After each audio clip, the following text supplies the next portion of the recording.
अभिवादन स्वीकार कीजिए ब्रजेश मिश्रा का और आप देखना शुरू कर चुके हैं द डिबेट। मंदिर मस्जिद का एक और मुद्दा पूरे देश के समक्ष चुनौती के रूप में पेश हो चुका है।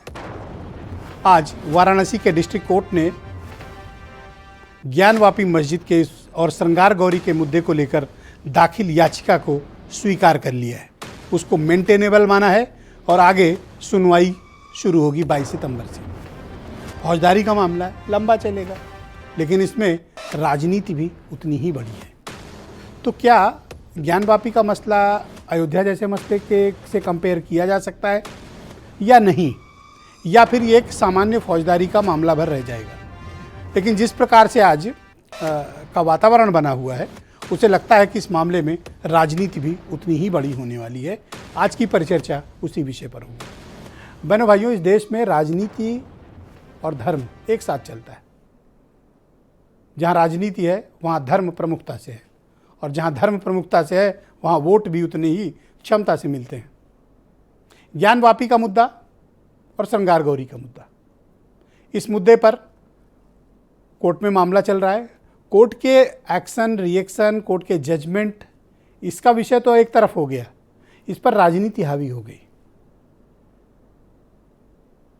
वोटों की पूरी फसल तैयार करने की जुगत है और फील्ड है ज्ञानवापी मस्जिद और श्रृंगार गौरी। क्या वाकई में ये 2024 के लिए एक बड़ा मसला बनने वाला है? क्या हम एक नए अयोध्या डिस्प्यूट की तरफ आगे बढ़ रहे हैं, या फिर यह मामला वाकई में रिलीजियस है और रिलीजियस राइट्स मिलने चाहिए? कोर्ट में दाखिल याचिका जो 18 सितंबर 2021 को दाखिल की गई थी विश्व वैदिक सनातन संघ के प्रमुख जितेंद्र सिंह और 5 अन्य महिलाओं ने, जिसमें श्रृंगार गौरी मंदिर जो ज्ञानवापी मस्जिद के भीतर बताया जा रहा है, वहाँ पूजन अर्चन की अनुमति मांगी थी। तब से इस पूरे मामले को लेकर कोर्ट में ये प्रकरण था। आज डिस्ट्रिक्ट कोर्ट ने अलाउ कर दिया है उस याचिका को जिसमें इसकी सुनवाई की डिमांड की गई थी। मुस्लिम पक्ष की तरफ से इसे अपोज किया गया कि ये याचिका पोषणीय नहीं है। क्यों नहीं है? वर्शिप एक्ट 1991 जो ये कहता है कि 15 अगस्त 1947 की यथास्थिति को बदला नहीं जा सकता। धार्मिक मामलों में रिलीजियस कैरेक्टर किसी भी स्थान का बदला नहीं जा सकता। ये कौन कहता है? वर्शिप एक्ट 1991 जो बेसिक स्ट्रक्चर के अधीन है, जिसका जुडिशियल रिव्यू भी नहीं हो सकता। यानी ये मामला सिर्फ डिस्ट्रिक्ट कोर्ट तक नहीं रहने वाला है। ऑलरेडी ये मामला कहाँ पहुँचा हुआ है? सुप्रीम कोर्ट तक। सुप्रीम कोर्ट ने कहाँ भेजा कि जाओ जिला और सत्र न्यायालय में सुनवाई करो, ट्रायल कोर्ट जाइए, वहाँ सुनवाई करिए। वहाँ ना हो तो हाई कोर्ट जाइए, तब हमारे पास आइएगा। डायरेक्ट हम इस केस को नहीं सुनेंगे। अब ये मामले का कुछ हिस्सा जो सर्वे शुरू हुआ था, उस सर्वे के अगेंस्ट मामला कहाँ चल रहा है? इलाहाबाद हाईकोर्ट की मेन बेंच में। अब ये नया प्रकरण कहाँ के लिए आ गया कि ये सूट मेंटेनेबल है। यानी अब 2 मामले चलेंगे, एक सिविल कोर्ट में और दूसरा हाई कोर्ट में। हाई कोर्ट में सर्वे के खिलाफ और सिविल कोर्ट में सिविल केस चलेगा, फौजदारी का मामला।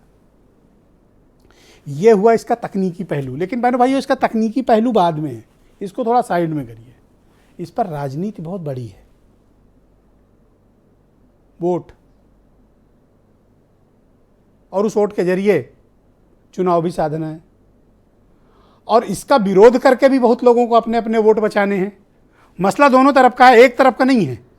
विन विन सिचुएशन दोनों तरफ है, इस साइड भी और उस साइड भी। इन्हें भी वोट चाहिए अपने लोगों को संतुष्ट करने और खुश करने के लिए, और उधर वालों को भी चाहिए कि देखो हम लड़ रहे हैं। न्याय दिलाना किसी की प्राथमिकता में बहुत कम है। इस मसले पर राजनीति सबसे बड़ी प्राथमिकता है। यही विषय है जो इस विषय के चलते ये विवाद इतना तूल पकड़ रहा है। वरना ये तो सिंपल फौजदारी का मामला था, इतना बड़ा गंभीर पॉलिटिकल मेस में कैसे तब्दील हो रहा है? इसका मतलब कि इस इंस्ट्रूमेंट का इस्तेमाल 2024 के लिए निश्चित रूप से किया जाएगा। असर कितना करेगा ये अलग विषय है, लेकिन मामला तो गंभीर है। कुछ बयान सुनिए, फिर आज की परिचर्चा को आगे बढ़ाएंगे। मैं आपको बता दूं, न फैसला मेरे पक्ष में है न फैसला उनके पक्ष में है। फैसला न्याय के पक्ष में है, जो फैसला होना चाहिए था। दूसरी बात बता दूं, जो उनको हाई कोर्ट जाना तो उनका भी अधिकार है। अगर कोई व्यक्ति जिला कोर्ट के फैसले से नाराज होता है या उनको लगता है कि न्याय नहीं मिला जो मुझे मिलना चाहिए था, उसके खिलाफ हाई कोर्ट जा सकते हैं। आर्डर था, आर्डर 711 पर था कि अब ये केस प्रोसीडिंग नहीं है, यहाँ नहीं सुना जाएगा, यहाँ इसका विचार नहीं किया जा सकता। इस पर हमारी एप्लीकेशन पड़ी थी, उसी एप्लीकेशन में बहस हुई, वो आज हमारी एप्लीकेशन रिजेक्ट कर दी गई। अब आपका अगला कदम क्या होगा? अगला कदम हमारा होगा, हम इसके आगे जाएंगे हाई कोर्ट, अपील करेंगे इस आर्डर पर। ये कोई फाइनल आर्डर तो है नहीं, ये तो एक एप्लीकेशन का आर्डर डिस्पोजल था। बात तो ये है कि अभी जो भी बातें सामने आई हैं वो जाहिर सी बात है मीडिया के ज़रिए ही से आई हैं, और अपनी लीगल एक्सपर्ट की टीम पूरे जो भी जजेस ने कहा है उसको पढ़ेंगे, और पढ़ने के बाद ही कोई आगे का लाइन ऑफ एक्शन तय किया जा सकता है। न्यायपालिका का सम्मान सबको करना चाहिए, और दुर्भाग्य है कि बहुत सारे ऐसे लोग हैं कि जिनको न्यायपालिका पर विश्वास नहीं है। न्यायपालिका पर सबको विश्वास करना चाहिए, और न्यायपालिका है ही इसलिए। अभी सेलिब्रेट का तो पता नहीं है कि मतलब कैसे करेंगे, हम लोग परमिशन लेके जो भी कुछ करेंगे परमिशन ले करेंगे, लेकिन हम लोग अपने में खुशी मना रहे हैं। हम लोग जाएंगे बाबा विश्वनाथ जी का दर्शन करने। माननीय न्यायालय के निर्णय का सम्मान करते हैं, स्वागत करते हैं, और उत्तर प्रदेश में हमारी जिम्मेदारी कानून के राज को हम मेंटेन करेंगे। किसी भी असामाजिक तत्व को कानून तोड़ने की इजाज़त नहीं है। पुलिस अधीक्षकों को, जिलाधिकारियों को निर्देश दिए कि गश्त बढ़ाएं और ऐसे सभी लोगों पर निगरानी रखें जो कानून तोड़ सकते हैं। तो बहनों भाइयों, आज बड़ा इंटरेस्टिंग बात हुई। एक तरफ ये फैसला आया और डिबेट में शामिल होने की सहमति देने के बाद भी भारतीय जनता पार्टी और समाजवादी पार्टी के प्रवक्ता डिबेट से अचानक हट गए हैं। फिर से नोट करिएगा, डिबेट में शामिल होने की सहमति देने के बाद भी बीजेपी और समाजवादी पार्टी के प्रवक्ता ऐसी किसी भी परिचर्चा में सम्मिलित होने से पीछे हट गए हैं। अब कारण तो वही दोनों बता सकते हैं, क्योंकि अब तो दोनों डिबेट में नहीं होंगे। लेकिन ये मसला क्या है? जो लोग 6 बजे तक डिबेट में शामिल होने को तैयार थे, 6:30 बजे ऐसा क्या हुआ कि वो दोनों डिबेट से हट गए? अब इस पर आगे चर्चा करेंगे। मेरे साथ रंजना अग्निहोत्री हैं, जानी मानी वकील और हिंदूवादी नेता हैं। सुनील शर्मा भारतीय जनता पार्टी से हैं। हरिशंकर जैन जी भी थोड़ी देर में मेरे साथ जुड़े हुए हैं। मतीन खान मुस्लिम लीग के अध्यक्ष हैं। उमा शंकर पांडे कांग्रेस के प्रवक्ता हैं। ये इकलौते प्रवक्ता हैं किसी पॉलिटिकल पार्टी के, बीजेपी के प्रवक्ता के अलावा जो शामिल हुए हैं। बाकी प्रवक्ता पीछे हट चुके हैं। मेरे साथ इस कार्यक्रम में सुनील शर्मा जी भारतीय जनता पार्टी के नेता हैं। इन्होंने सहमति दी है शामिल होने की, मैं इनका आभार प्रकट करता हूँ। पंडित नंद किशोर जी राष्ट्रीय अध्यक्ष हैं हिंदू महासभा के, वो भी शामिल हो चुके हैं। आपका भी बहुत शुक्रिया। और बीरेंद्र सिंह जी हमारे स्टेट हेड, बहुत बहुत धन्यवाद। रंजना जी, इस कार्यक्रम की शुरुआत मैं आपसे करना चाहता हूँ, और आपसे मेरा पहला प्रश्न है कि ये पूरा मसला क्या है, थोड़ा सा ब्रीफ में दर्शकों को बताएं, और आज कोर्ट में क्या हुआ थोड़ा उसके बारे में भी आपसे जानना चाहते हैं। ब्रजेश जी, सन 2020 में माता श्रृंगार गौरी की तरफ से बतौर वाद मित्र एक मुकदमा फाइल किया गया। उसके बाद माता श्रृंगार गौरी की दर्शन पूजा के लिए 5 वादी महिलाओं द्वारा मुकदमा फाइल हुआ। उसके अलावा 4-6 वाद वाराणसी की न्यायालय में फाइल हुए, और सबका एक ही तरफ था कि माता श्रृंगार गौरी की पूजा जो बाधित है उसको अनवरत रूप से करने की परमिशन दी जाए। उसके बाद जो एरिया है जहाँ पर भगवान विश्वनाथ जी विराजमान, पूरा 5 कोस का अविमुक्तेश्वर क्षेत्र को घोषित किया जाए। जो 5 वादी महिलाओं वाला केस था वो माननीय जिला जज महोदय की अदालत में लगा था, और उसमें लंबी सुनवाई हुई जिसमें कि हरिशंकर जैन जी वकील थे और बहस कर रहे थे। आज बड़े गर्व का विषय है भारत के सनातन धर्मावलंबियों के लिए कि उस मुकदमे में माननीय जिला जज महोदय ने जो 711 की एप्लीकेशन मुस्लिम पक्ष की थी उसको खारिज करते हुए ये अपना आदेश दिया कि ये मुकदमा चलने योग्य है और इसकी सुनवाई। एक विषय दर्शकों को बताएं, और इस मामले पर थोड़ा हिंदुओं के पक्ष की क्लैरिटी है। हिंदुओं का दावा वहाँ किस प्रकार से बनता है ज्ञानवापी मस्जिद में?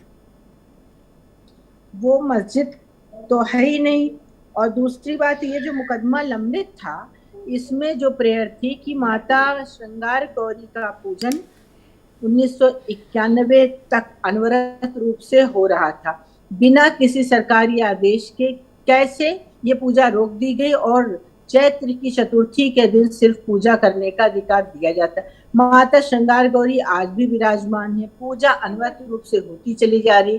दावा हमारा शुरू से आज तक मजबूत है। तो इन्हीं सारी बातों को लेकर के दर्शन पूजा की याचिका फाइल हुई, साथ में उसमें कमीशन की एक एप्लीकेशन दी गई। उस कमीशन की एप्लीकेशन में माननीय न्यायालय ने आदेश दिया।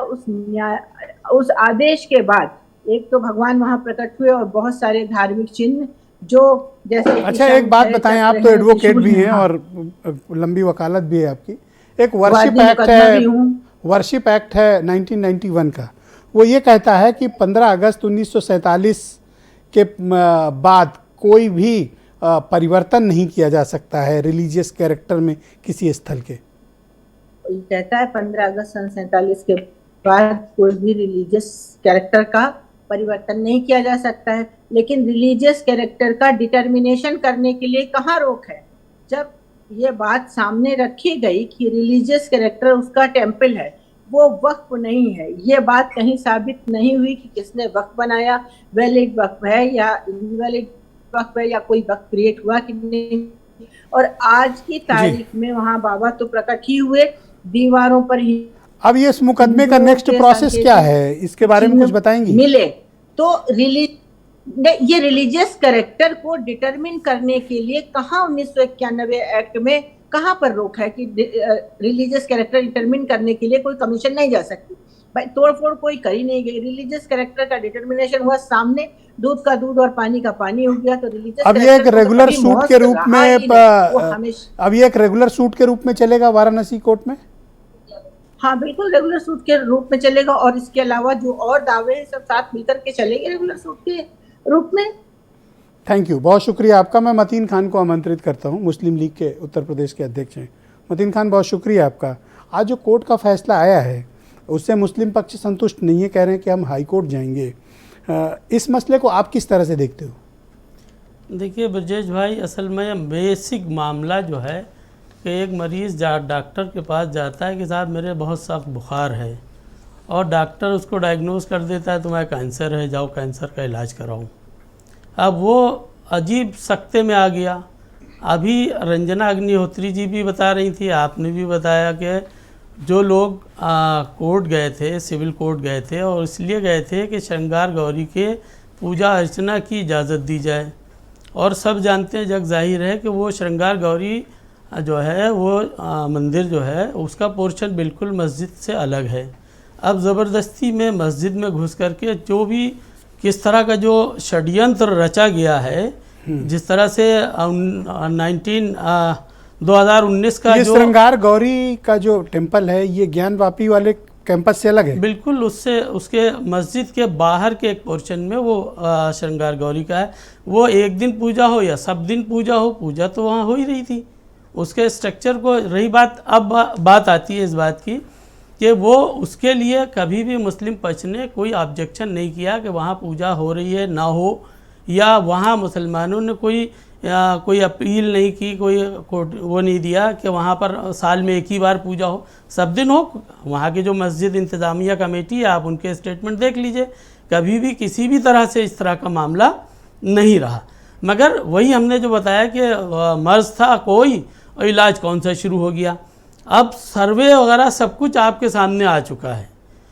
सर्वे ने अभी जज ने कोई डिसाइड भी नहीं किया कि बाहर आ करके और लोगों ने इस तरह से प्रोपेगेंडाइज करके इतना बड़ा इशू बना दिया। अभी देखिए कि जिस तरह से जो बड़ा इश्यूज़ हैं कि जो जिस तरह भारत जोड़ो को ले करके चल रहा है, कहीं मेन स्ट्रीम की मीडिया पे नहीं आ रहा है।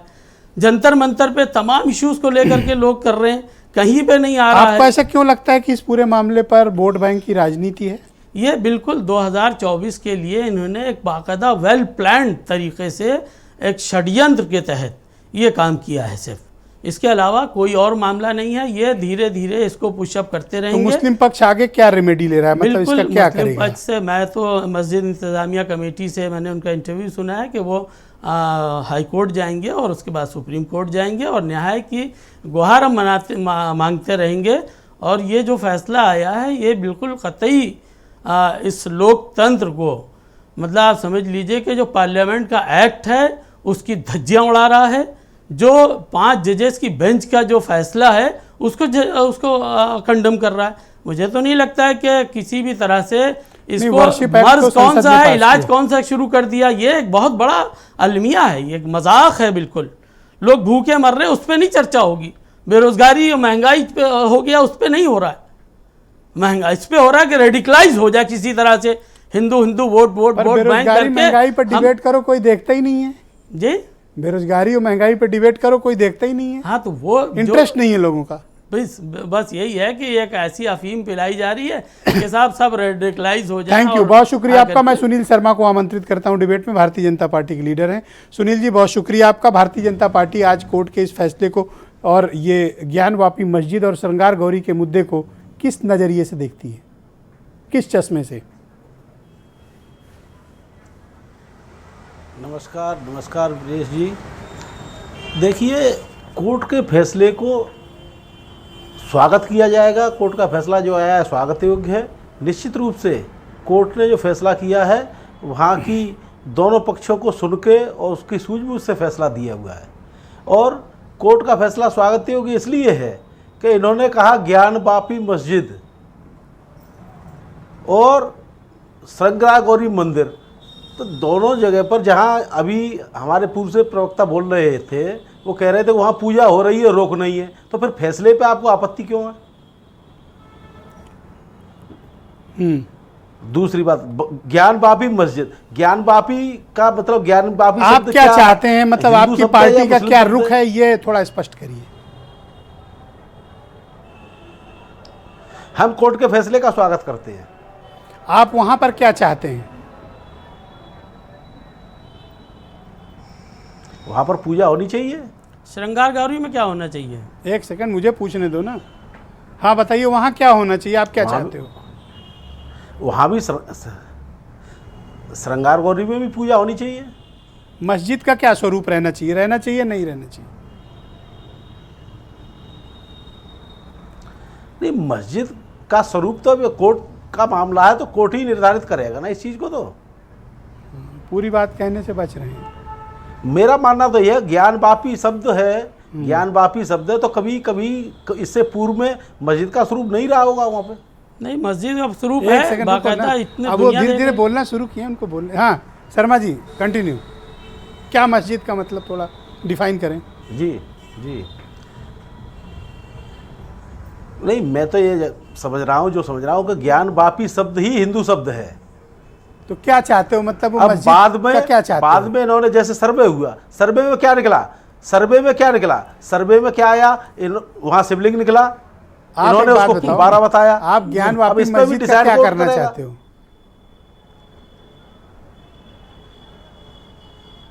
अरे हमारे करने से थोड़ी होगा, हमारा करना कौन सा मान लेंगे आप, मतलब आपका व्यू क्या है? करेगा, जो कोर्ट करेगा उसका स्वागत करेंगे। हाँ, लाइट पंडित नंद किशोर थे। थैंक यू शर्मा जी, हमारे साथ बने रहिएगा। हमारा व्यू तो यही है कि वहाँ पूजा होनी चाहिए। ओके, पंडित नंद किशोर जी मेरे साथ मौजूद हैं, राष्ट्रीय अध्यक्ष हैं हिंदू महासभा के। नंद किशोर जी बहुत शुक्रिया और धन्यवाद समय देने के लिए। मैं आपसे जानना चाहता हूँ कि इस पूरे मसले और विवाद को लेकर आप क्या रुख रखते हैं, और आज जो कोर्ट की कार्रवाई हुई उसको लेकर आपकी क्या धारणा है? सर्वप्रथम शुक्रिया नहीं धन्यवाद। और आपके माध्यम से यहाँ जो सबसे बड़ा प्रश्न है, युद्ध एक प्रकार से नैयायिक युद्ध का प्रारंभ 1949 में अखिल भारतीय हिंदू महासभा श्री रामलला विराजमान के माध्यम से प्रारंभ हुआ।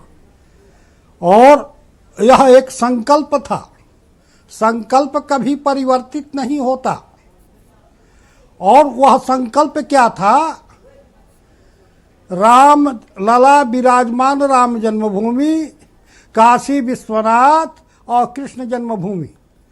तो भैया ताली एक हाथ से नहीं बजती है, दोनों हाथों से बजती है जी। यहाँ आस्था का प्रश्न है, तो आस्था को चैलेंज आप नहीं कर सकते हैं। अब भारत का जो संविधान है वह ब्रिटेन के संविधान के काफ़ी नकल किया गया है और राजीव गांधी के समय में नटराज केस के संदर्भ में ब्रिटिश न्यायालय ने निर्णय किया कि एक बार मंदिर तो सर्वदा मंदिर, यदि वहाँ एक भी शिलाखंड आपको प्राप्त होता है तो वहाँ मंदिर ही माना जाएगा। तो भारत सरकार अवशेष जब मिला। विदेशों में यह दलील दे सकती है जी जी तो यहाँ पर उसको स्वीकार क्यों नहीं करेगी? रह गया प्रश्न न्यायालय का, तो अखिल भारत हिंदू महासभा हिंदुओं के हकूक, उनके अधिकार के लिए ही संकल्पित है और यह संकल्प जो है महामना पंडित मदन मोहन मालवीय से लेकर स्वातंत्र वीर विनायक दामोदर सावरकर और महंत दिग्विजयनाथ इत्यादि के माध्यम से यह संकल्प जो है यह राष्ट्र भी पंडित जी, जानता मेरा है एक प्रश्न है और आपसे। संपूर्ण विश्व भी जानता है। मेरा एक प्रश्न है आपसे कि इसको लेकर कई राजनीतिक दल ब्रजेश जी कई राजनीतिक दल अपने अपने वोट बैंक की फसल काटना चाहते हैं। आप अखिल लोग भारत मुकदमा हिंदू लड़ रहे हैं और महासभा वो एक काटने की राजनीतिक दल तैयारी है। में हैं। कौन काटने के लिए तैयार है? वोट के फसल काटने के लिए सब राजनीतिक दल अपनी ब्रजेश अपनी जी धार बताने मजबूत का कर लिए कष्ट हैं। करें। सभी राजनीतिक दल अपने अपने तो वोट ठीक है अपना अपना देखिए। अरे सुनिए सुनिए सुनिए, एक मिनट सुनिए ब्रजेश जी। राष्ट्रकवि मैथिली शरण गुप्त ने कहा, अधिकार खोकर बैठे रहना यह महादुष्कर्म है, न्यायार्थ है अपने बंधु को भी दंड देना धर्म है। तो यहाँ सबसे बड़ा जो प्रश्न है कि राष्ट्र के अंदर सौहार्द और शांति का वातावरण, समन्वय की वातावरण केवल हिंदू बनाएंगे, मुस्लिम पक्ष का कर्तव्य नहीं है। हम तो मक्का नहीं मान रहे थे, मदीना नहीं मांग रहे थे, हम तो केवल राम जन्मभूमि, काशी विश्वनाथ, ज्ञानवापी, कृष्ण जन्मभूमि मांग रहे थे। यह कर्तव्य इस राष्ट्र में जो पूर्व के हिंदू और वर्तमान के मुस्लिम हैं, उनके भी पूर्वज मर्यादा पुरुषोत्तम आप चाहते हैं कि ये लोग आगे बढ़ के खुद से दान कर दें, कोई कानूनी प्रक्रिया नहीं होनी चाहिए। समन्वय देखिए यह अभी 3 का प्रश्न है। अभी भी न्यायालय के बाहर आकर बैठकर समन्वय बनाकर निर्णय कर ले, नहीं तो 3 का 3 जो है 30,000 में परिवर्तित हो जाएगा। क्योंककि हिंदू उदार चरितानाम वसुधैव कुटुंबकम उदार चरित्र है। ये कदम आगे बढ़ाएं। थैंक हम यू, उनका बहुत शुक्रिया करने आपका। के लिए तैयार हैं। मैं डिबेट के नेक्स्ट राउंड में आपके बाकी विचारों को सम्मिलित करूंगा। मेरे साथ कांग्रेस के प्रवक्ता ब्रजेश जी 10 सेकंड दीजिए हमको। हाँ प्लीज बोलिए बोलिए बोलिए। हेलो बोलिए बोलिए। मात्र 10 सेकंड चाहिए। बोलिए। यहाँ न्यायालय के बाहर भी, या न्यायालय तो है साक्ष्यों के आधार पर ही निर्णय करेगा, और जो अखिल भारतीय हिंदू महासभा या हिंदू पक्ष या सनातन वैदिक सनातन धर्म के लोग जो जिन स्थानों को मांग रहे हैं वहां सारे साक्ष्य हिंदुओं के पक्ष में है। थैंक यू, बहुत शुक्रिया आपका। उमा शंकर पांडे भाई। पांडे जी, ये सुनील शर्मा जी को देखा, एकदम टाइट लिप्ड हैं, एकदम मतलब टू द पॉइंट बोल रहे हैं, चुप हो जा रहे हैं। आज एकदम डिबेट में किसी के बीच में नहीं बोल रहे हैं और सोचते हैं कि इनको कम से कम बोलना पड़े। बीजेपी के प्रवक्ता पहले नाम कटा के निकल लिए, सपा वाले भी अपना नाम कटा के निकल लिए, बीएसपी वाले भी नाम कटा के निकल लिए। आप अकेले ये जोखिम क्यों मोल लिए? हाँ ब्रजेश जी, लेना तो नहीं चाहिए था जी, लेकिन पंडित जी शांत होइए, अब कांग्रेस वालों की बारी है। ब्रजेश जी एक सेकंड। ना पंडित जी रुक जाइए। नहीं रुक जाइए। अब अपनी बारी में बोलिएगा, रुक जाइए। सिर्फ उमाशंकर पांडे बोलेंगे। सिर्फ राजनीतिक पार्टी बोलिए। उमाशंकर पांडे बोलेंगे जी। देखिए ब्रजेश जी, मैं भी ये काम कर सकता था, लेकिन अच्छा मन में ख्याल आया था कि नाम कटा लें? नहीं, जब जब आप सच भैया जिसने के नाम कटाया मैंने उसको टीसी दे दी कि जाओ भैया कहीं जब एडमिशन आप कराओ। सच के साथ होते हैं ब्रजेश जी, और आपको उस चीज में कोई कंफ्यूजन नहीं होता है, तो फिर आप उसका सामना करते हैं। भाजपा की तरह भाग नहीं जाते हैं। अब वो दूसरे वाले राम मंदिर की बात करें या काशी मथुरा की बात करें, भाजपा वाले बाहर सीना ठोंक के बोलते हैं।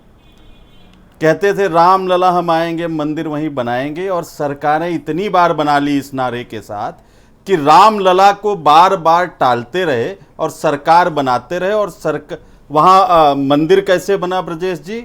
जो कांग्रेस का फार्मूला था कि किसी भी आप तो राम के अस्तित्व को टालते रहे। ये कौन है? सुनील जी बीच में मत आप बोलिए। तो सुनील राम जी के नो अस्तित्व गलत बात। रहे। पहले आपने राउंड में कोई वीडियो किसी को वीडियो इंटरप्ट नहीं में। करता। रुक जाइए, डिबेट का नियम ये है कि पहले राउंड में कोई किसी को इंटरप्ट नहीं करता। सुन लीजिए, अभी से उतावले हो गए, बोलिए अभी से बीपी बढ़ गई। अरे सुन नो, तो लीजिए, अभी तो मैं डिबेट की मर्यादा, आगे पहले बढ़ूंगा राउंड में नो ना। इंटरप्शन। बीपी को कंट्रोल करिए, अभी आगे और बढ़ूंगा तो और बीपी बढ़ेगी, कंट्रोल करिए।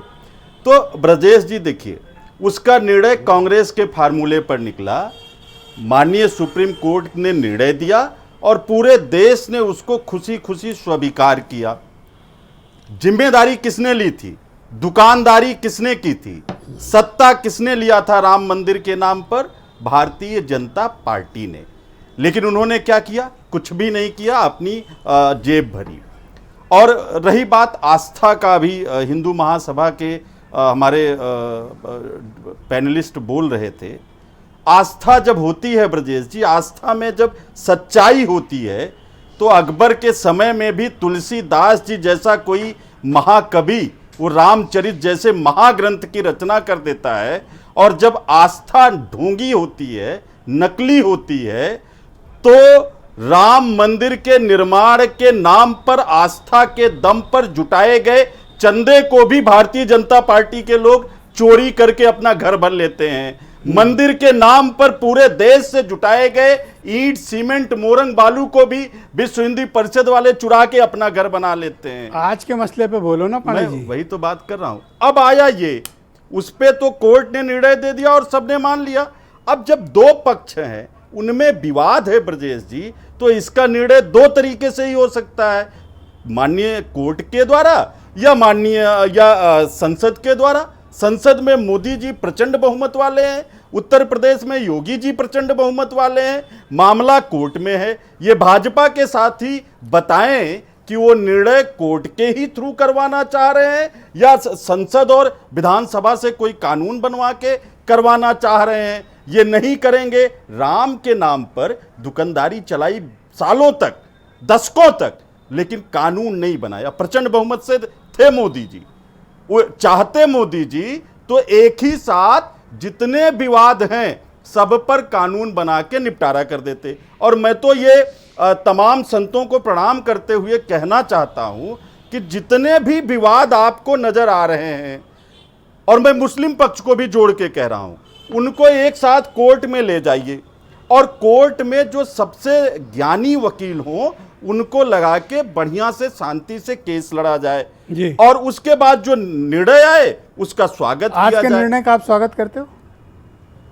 जब माननीय सुप्रीम कोर्ट ने राम मंदिर पर निर्णय दिया था तो कांग्रेस पार्टी का क्या बयान था ब्रजेश? आपने स्वागत किया था? कांग्रेस पार्टी ने वेलकम किया था। तो और आज भी सभी वेलकम कर रहे हो? मुस्लिमों ने स्वागत किया था। आज अभी ये फाइनल निर्णय तो नहीं है, अब निर्णय आने दीजिए। जो माननीय सुप्रीम कोर्ट का या जो भी कोर्ट का निर्णय होगा, कांग्रेस पार्टी इस कोर्ट के निर्णय का स्वागत ना करके आगे आने वाली कोर्ट का करेंगे। ब्रजेश जी, ये देश तलवारों से नहीं चलता है, त्रिशूलों से नहीं चलता है, लड़ाई झगड़ों से नहीं चलता है। ये देश चलेगा संविधान से, कानून से। वही जो है निर्णय करेगा और उसी निर्णय को सबको मानना चाहिए। मैंने फिर कहा और मैं फिर कह रहा हूं, जब आस्था होती है तो तुलसीदास जी मुगल कालीन अकबर के समय में रामचरितमानस की रचना कर देते हैं। और जब आस्था ढोंगी होती है तो कोई भारतीय जनता पार्टी का मेयर अयोध्या में बैठकर जमीनों की दलाली करता हुआ आस्था के नाम पर जुटाए गए चंदे की चोरी करता है और भाजपा का एक व्यक्ति उसके खिलाफ खड़ा नहीं होता है। ये ढोंग। और दूसरा, मैं हिंदू महासभा के संत जी के लिए एक बात जरूर कहूंगा, प्रणाम करते हुए पूरी विनम्रता के साथ। डिबेट में पंडित नंद किशोर जी ने सावरकर का नाम लिया, दिग्विजय नाथ जी का नाम लिया, तमाम नाम लिए। प्रभु एक बार भगवान श्री राम का भी नाम ले लेते, उसी मुखार बिंद से हम भी कृतार्थ हो जाते। बहुत शुक्रिया आपका। वीरेंद्र जी भी डिबेट में आ गए हैं। वीरेंद्र जी, बहुत स्वागत आपका डिबेट में। आज के इस ताज़ा मसले को लेकर जो श्रृंगार गौरी और ज्ञानवापी मस्जिद को लेकर जो मेंटेनेबिलिटी की पिटीशन को अलाउ किया है डिस्ट्रिक्ट कोर्ट ने, उसको लेकर उसके बाद मैं देख रहा हूँ कि यूपी में काफ़ी पॉलिटिक्स बहुत तेज़ हो गई है, बड़ी हलचल है कि अब कैसे 2024 का चुनाव लड़ा जाएगा और उसमें क्या क्या नए नए तीर आजमाए जाएंगे। आज का मुद्दा है, ये साफ है कि इसका फ़ायदा अगर सियासी तौर पर देखें तो सीधा सीधा भाजपा और सपा को है। इस देश में, प्रदेश में जब जब हिंदू मुस्लिम होगा तो उसका सीधा फ़ायदा दो ही पार्टियों में लड़ाई होगी, बसपा और कांग्रेस पीछे छूट जाएंगी। ये जो मुस्लिम और हिंदू की बात चल रही है, ये मुफीद है ज्ञानवापी पर आज, क्योंकि हम जिस समय में हैं वहाँ पर मंदिर और मस्जिद के बहाने सियासत शुरू हुई थी, उसके मध्य में आ गए।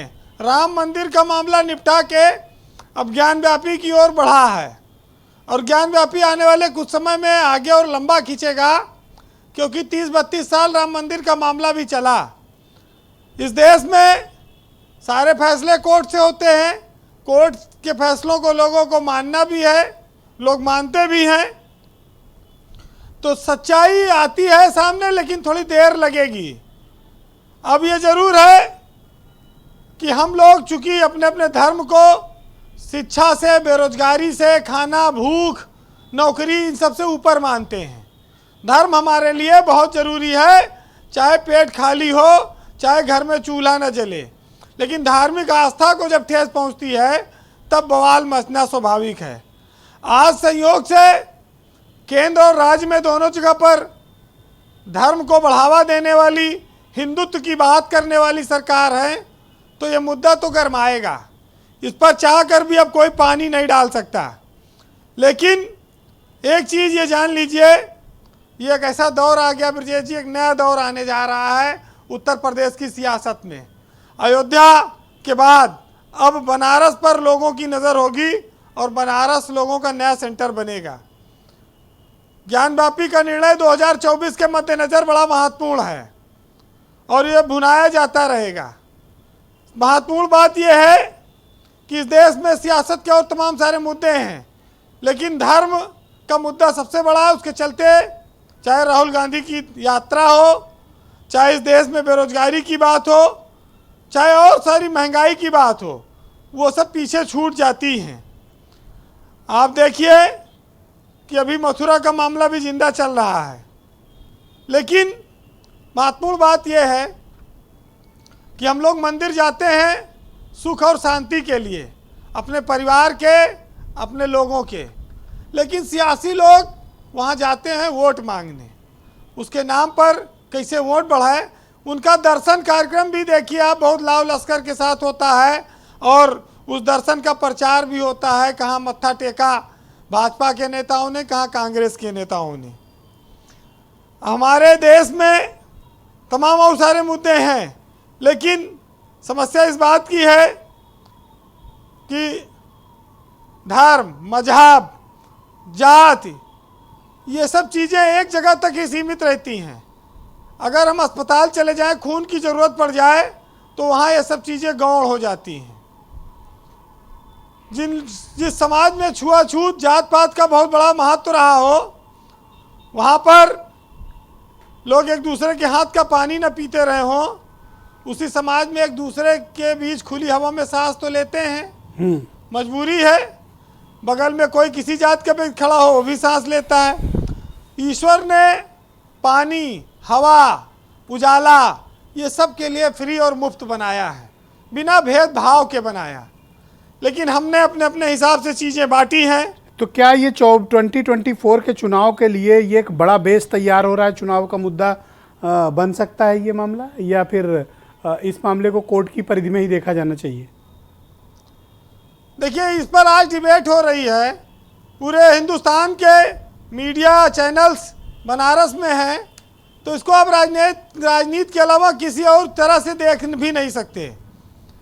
हमारे देश में एक ऐसा युग चल रहा है जिसमें धर्म के नाम पर सभी लोग लड़ रहे हैं, लेकिन धर्म के रास्ते पर चलने को कोई तैयार नहीं है।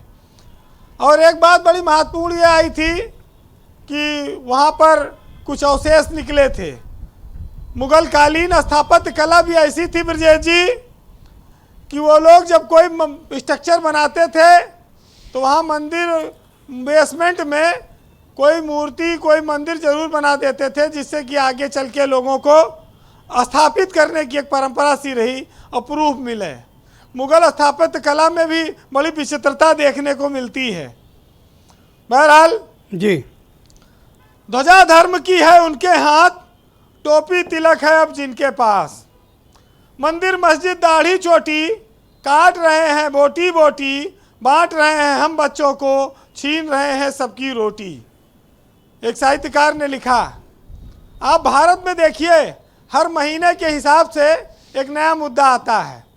जनवरी में आया हिजाब, फरवरी में आया कश्मीर फाइल्स, मार्च में आया उर्दू, अप्रैल में आया लाउड स्पीकर, मई में आया ताजमहल ज्ञानवापी, जून में आया नूपुर शर्मा, जुलाई में आया अग्निवीर, अब फिर सितंबर में आ गया ज्ञानवापी। देखिए कितने बढ़िया बढ़िया मुद्दे आते रहते हैं जी, और लोगों को आनंद भी आता है। निदा फाजली ने लिखा है कि सबकी पूजा एक सी, अलग अलग हर रीत, मस्जिद जाए मौलवी, कोयल गाए गीत। पूजा घर में मूर्ति, मीरा के संग श्याम, जिसकी जितनी चाकरी उसके उतने दाम। सीता रावण राम का करे विभाजन लोग, एक ही तन में देखिए तीनों का संयोग। बहुत बहुत शुक्रिया आपका वीरेंद्र जी, बहुत बहुत धन्यवाद।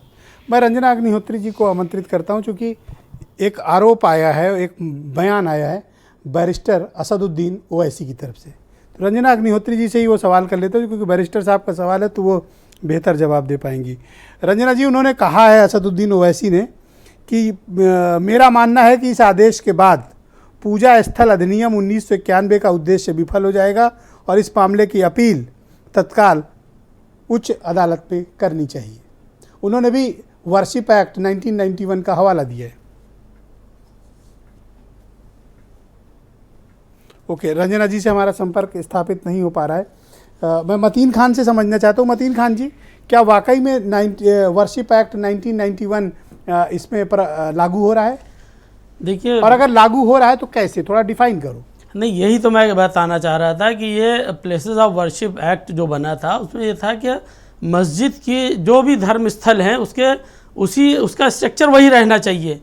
बेसिकली बाबरी मस्जिद जब शहीद हुई तो उसके पीछे उन्होंने यही एक षड्यंत्र करके, जो इस अंदाज में शहीद करके उसका स्ट्रक्चर बिगाड़ दिया था, और वही पिक्चर्स को ला करके यहाँ पे खड़ा करने की कोशिश की जा रही है। उसका भाई बेसिक बात है, श्रृंगार गौरी का डिमांड थी, डिमांड श्रृंगार गौरी की थी ना, तो ज्ञानवापी मस्जिद में क्यों घुस गए? ये एक सवाल है ना। नहीं, लेकिन आप ही समझो मूल पिटीशन क्या है। मूल पिटीशन वही है कि श्रृंगार गौरी में पूजा का अधिकार नियमित रूप से, हाँ, नियमित पिटीशन वही है भाई। नियमित रूप से क्यों नहीं दे रहे? यही है, क्यों नहीं दे रहे? दे वो श्रृंगार गौरी में रोज पूजा करें, सुबह दोपहर शाम हर वक्त करते रहे पूजा। किसी मुस्लिम पक्ष ने या मस्जिद इंतजामिया कमेटी ने उसको ऑब्जेक्ट नहीं किया। तो विवाद किस मुद्दे पर? अब विवाद ये कहीं पे निगाहें कहीं पे निशाना। वही एक डॉक्टर का वो बुखार का मरीज था, वो कैंसर बता दिया। अब ये सब जो लोअर कोर्ट है, सिविल कोर्ट है या डिस्ट्रिक्ट कोर्ट है, उन्होंने जिस अंदाज में इसको प्रोपेगेंडाई उनके जरिए से और मीडिया के जरिए से जो बाबरी मस्जिद का मुद्दा था, उसी राह पर ये बिल्कुल उसी राह पर ही लेकर के जा रहे हैं कि इसमें इन्होंने लोग बेरोजगारी के बारे में सवाल न कर सके, महंगाई के बारे में पूछ न सके, भूखे लोग मर रहे हैं वो उसके बारे में सवाल न कर सके। जो नौकरियां थी पहले, परमानेंट जो नौकरी थी 60-70 हज़ार थी, अब संविदा करके 12,000 कर दी, डेली वेजेस पे करके 7,000 कर दी। इस पर नौजवान हमारे सवाल न कर सके। जो आर्मी में भर्तियां थी उस भर्तियों को ख़त्म करके अग्निवीर बना दे रहे हैं।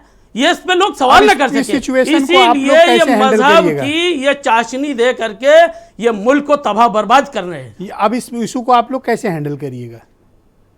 भाई अब तो हमारे पास तो यही है, एक ही रास्ता है कि हम कोर्ट जाएंगे, अपर कोर्ट जा करके उसके लिए अपील करेंगे, उसमें जो है कोशिश करेंगे कि जो रूल ऑफ लॉ है वो कायम रहे। जो पार्लियामेंट का एक्ट है वो भाई वो कायम रहना चाहिए ना, उसकी धज्जियां क्यों उड़ाई जा रही हैं? ये ज़बरदस्ती पॉलिटिकल प्रेशराइज करके जो जजेस से जिस तरह के जो फैसले कराए जा रहे हैं ये बहुत खराब है। बहुत शुक्रिया आपका, धन्यवाद। बहुत खतरनाक है ये। बहुत शुक्रिया। मेरे साथ हरिशंकर जैन जी वाराणसी से जुड़ चुके हैं, जाने माने अधिवक्ता और इस मामले में सीधे तौर पर सम्मिलित भी हैं। बहुत शुक्रिया आपका हरिशंकर जैन जी हमारे साथ जुड़ने के लिए। आज कोर्ट में क्या हुआ पहले तो ये बताएं, और क्या प्ली है आप लोगों की, क्या अपील है कोर्ट से, थोड़ा उसके बारे में हमारे दर्शकों को जानकारी दें। देखिए, अभी मैं सुन रहा था, ये तो मैं नहीं जान पाया कि कौन बोल रहा था, तो जो भी साहब बोल रहे थे वो बिल्कुल सत्य से बोल रहे थे, और उनका नजरिया केवल और केवल एंटी हिंदू है। देखिए, बात हिंदू अस्मिता की है, बात धर्म की है। आदिकाल से भगवान भोलेनाथ का जो मंदिर बनारस में काशी में स्थापित किया गया था, आदि विश्वेश्वर का, उस मंदिर को तोड़कर 1669 में औरंगजेब के आदेश पे मंदिर तोड़ दी गई, और मंदिर तोड़ने के बाद वो प्रॉपर्टी कभी वक्फ नहीं बनाई गई, क्योंकि वक्फ हो नहीं सकती थी, कोई वक्फ नहीं है, क्योंकि कानून है कि जो एक बार प्रॉपर्टी देवता में लीक हो गई वो देवता की रहेगी, और वक्फ तभी बन सकता है जब कोई वाकिफ हो, और वाकिफ तब होगा जब कोई ओनर होगा। इस जमीन का ओनर होने के लिए जरूरी है उसकी टाइटल हो, तो किसी कोई पाबंदी नहीं है। तो आज कोर्ट में क्या हुआ, थोड़ा सा उसके बारे में तफसील से बताइए। एक मिनट, जब मंदिर तोड़ दिया गया तो हिंदू बेचारे उस जगह को छोड़ा नहीं, ये ऊपर की तरफ एक कोने में जबरिया नमाज पढ़ते रहे, और हिंदू बाकी जगहों पर अपनी पूजा पाठ करता रहा। 1993 में जब मुलायम सिंह सरकार थी, उन्होंने हिंदुओं को बाहर कर दिया, लोहे की बैरिकेडिंग लगा दी, हिंदू पूजा बंद हो गई, और जो ब्याज थी जो तहखाने में पूजा कर रहे थे उनको बाहर कर दिया, और वो पूजा 93 तक चली, और 93 के बाद साल में एक पूजा करने की अनुमति दी। तो कोर्ट ने आज के ऑर्डर में पढ़ लीजिए, ये लिखा है कि बाजीगर का ये कहना है कि 1993 में पूजा हुई, तो 1991 का अप्लाई नहीं करता। नंबर 1, ये प्रॉपर्टी वक्फ नहीं हुई, अगर वक्फ हुई थी। अभी मुझे आज बताइए कि आज कोर्ट में मेंटेनेबिलिटी के किस किस पॉइंट पर आपका पक्ष था और एतराज किन किन मुद्दों पर था? आज के एग्जाम में कोर्ट ने 2 मेन पॉइंट डिसाइड किए। एक तो कहा प्लेसमेंट वर्शिप एक्ट इस केस में लागू नहीं होता, क्योंकि बाजी के हिसाब से वहाँ 93 तक पूजा होती रही, एक बात। दूसरा, वह एक्ट से बाधित नहीं है, तो सुप्रीम कोर्ट रूलिंग मैंने 2 रखी थी, तो उसको माना। उनसे लिखा हुआ है कि अगर वक्फ हो जाए तो वक्फ होने से हिंदू जनता का, यानी जो नॉन इस्लामिक प्रॉपर्टीज है उन पर असर नहीं पड़ेगा, उन पर लागू नहीं। एक मामले में और क्लैरिटी दीजिए, थोड़ा सा असमंजस है सबको, तो आप बेहतर व्यक्ति हैं जो क्लैरिटी देंगे, क्योंकि इस मसले से जुड़े। आपका मुद्दा श्रृंगार गौरी की पूजा पद्धति का और पूजा करने के अधिकार देने का नियमित रूप से है, या फिर पूरे ज्ञानवापी मस्जिद को लेकर आपका मुद्दा है? देखिए, मैंने 6 सूट फाइल की है, जिसमें टाइटल सूट भी है। उस प्रॉपर्टी पर इन तथाकथित मस्जिद के ढांचे को हटाने का भी है। आज जो दावा था, ये माँ श्रृंगार गौरी की पूजा, भगवान हनुमान जी की पूजा, गणेश जी की पूजा, विजिबल बेटी जो वह विद्यमान थे उन सब की पूजा करने के लिए ये दर्शन पूजा का अधिकार इसने मांगा है, परंतु जो सूट कनेक्टेड सूट है उनमें टाइटल भी मांगा है, क्योंकि हमको इस तथाकथित मस्जिद के ढांचे को किसी कीमत पर लड़कर न्यायिक प्रक्रिया द्वारा हटवाना है। मतलब अभी मैं आपका सुन रहा ये था। कहने का तात्पर्य है कि ये मुद्दा भी अयोध्या वाले डिस्प्यूट की तरह ही आगे बढ़ेगा? बिल्कुल बढ़ेगा, बढ़ना चाहिए, यही नहीं बढ़ेगा। मैंने अभियान चल रखा है, ब्रजेश जी आप जानते हैं, मैं 30 साल से लगा हूँ, मैंने अभियान चल रखा है। मथुरा भी है, गौशाला आपने नाम सुना होगा, इंदौर के बगल में 4 जिले में है, गौशाला का मामला भी है, उस पर भी मैंने दावा कर रखा है। अच्छा, ताजमहल है। एक स्टेटमेंट आया है असदुद्दीन ओवैसी का, बैरिस्टर साहब का। उन्होंने बोला है कि ये वर्शिप एक्ट 1991 का घोर उल्लंघन है। ऐसा है, ओवैसी जी बहुत विद्वान आदमी है, बैरिस्टर भी है, पर उनकी एक कमी है। वो कमी है कि एक पन्ना पढ़ते पीछे पाते ही पढ़ते। अरे भाई, लेखा वर्शिप एक्ट में सेक्शन 4 में ये भी लिखा है कि ये डिटरमिन होगा कि उस जगह का धार्मिक स्वरूप क्या है, what is the religious character of the property. तो रिलीजियस कैरेक्टर आपका मस्जिद है, मैं कह रहा हूँ मंदिर है, तो भाई एविडेंस होगी, सबूत आएगा कि खाली मुस्लिम ने दिया और दूसरा दिएगा।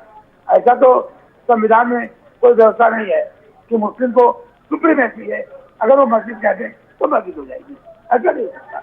ओवैसी जी आधा पढ़ रहे हैं, पूरा पढ़ रहे हैं, और प्लेसेस ऑफ वर्शिप एक्ट के हिसाब से रिलीजियस कैरेक्टर डिफाइन होगा। और रिलीजियस इस कैरेक्टर मामले का नेक्स्ट क्या, अब आगे इसके कानूनी पहलू क्या हैं, थोड़ा सा उसके बारे में नेक्स्ट स्टेप बताइए। कानून ये कि मुस्लिम पक्ष इलाहाबाद हाईकोर्ट में इसको चुनौती देगा। मैं वहाँ उनको गेट पर स्वागत करते हुए मिलूंगा, हमें वेलकम है, और मैं चाहता हूँ हाई कोर्ट में भी पूरी बात हो जाए, खुल के बात हो जाए। तो मुस्लिम पक्ष ये वर्शिप एक्ट के बेसिस पे आएगा या और भी कुछ पॉइंट्स हैं उनके पास? देखिए, वो तो उस पर ही बात करते हैं, यहाँ पर यही हुआ जो बहुत में 4 दिन बाद इस पर हुई, जो प्लीडिंग में नहीं थी, जिनकी एप्लीकेशन नहीं थी। पर मुख्य रूप से जो मुद्दे कोर्ट ने लिखे आना उसी में चाहिए, और जो यहाँ बात हुई थी पूरे 4 दिन केवल इस बात पर हुई थी, जो किताब सूट में हर पैरा पूरा पैरा पड़ा, 55 पैरा और सब गलत है।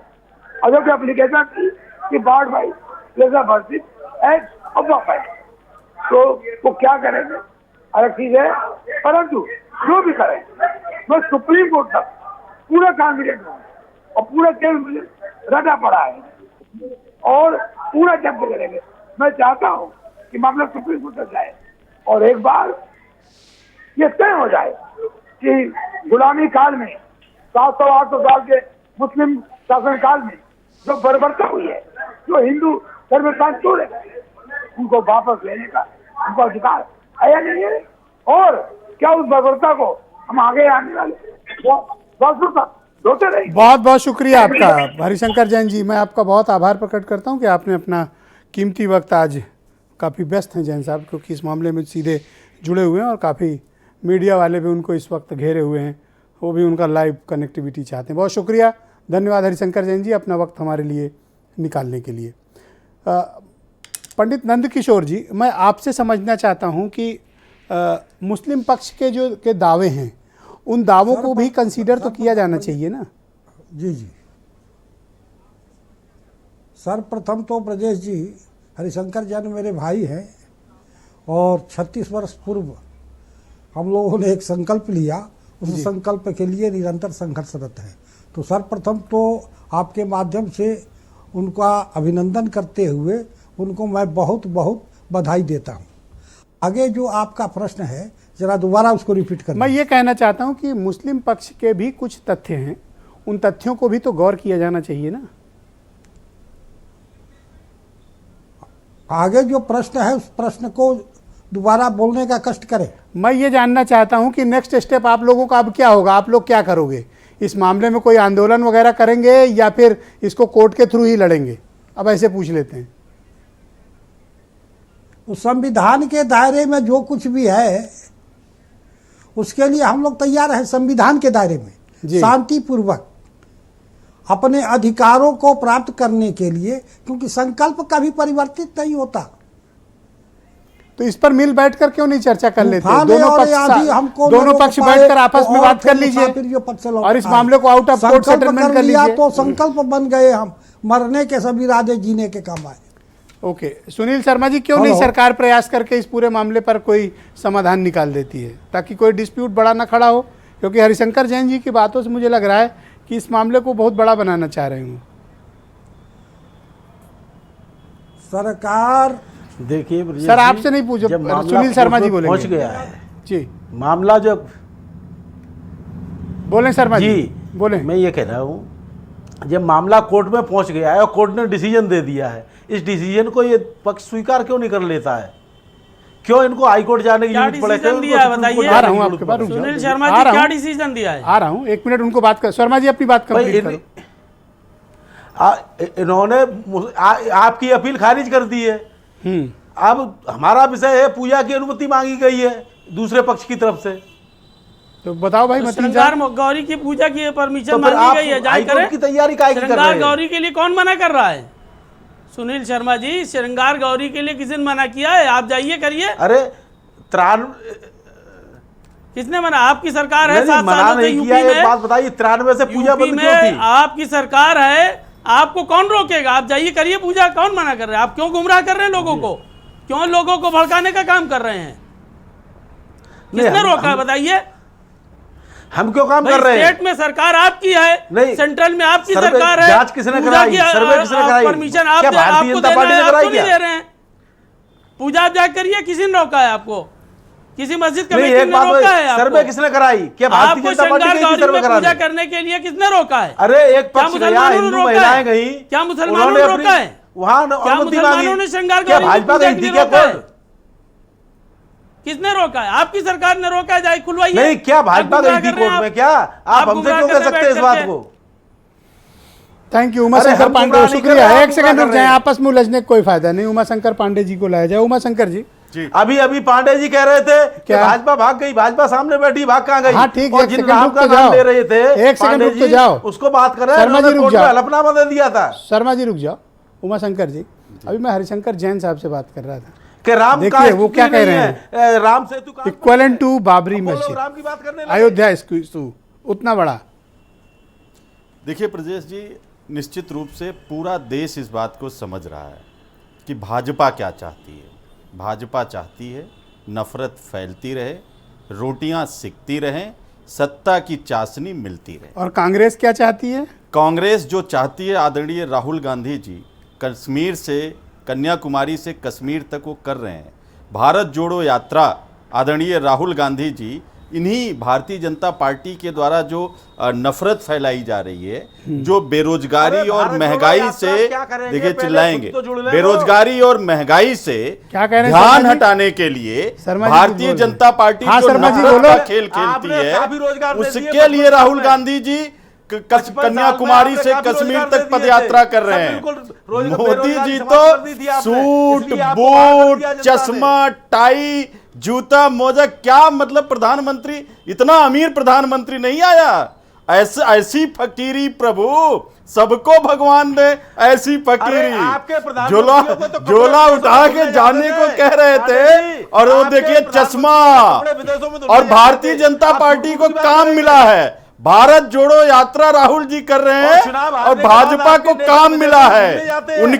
उनके टी शर्ट की कीमत कितनी, उनके जूते की कीमत कितनी, उनके घड़ी की कीमत कितनी, ये रेट लिस्ट बनाने का, तैयार करने का काम भाजपा को मिला। आप सबका बहुत बहुत शुक्रिया, बहुत बहुत शुक्रिया, बहुत बहुत धन्यवाद, बहुत शुक्रिया। डिबेट ओवर, बहुत बहुत धन्यवाद। और बहनों भाइयों, आप सबका भी बहुत शुक्रिया, धन्यवाद इस परिचर्चा का हिस्सा बनने के लिए। नमस्कार।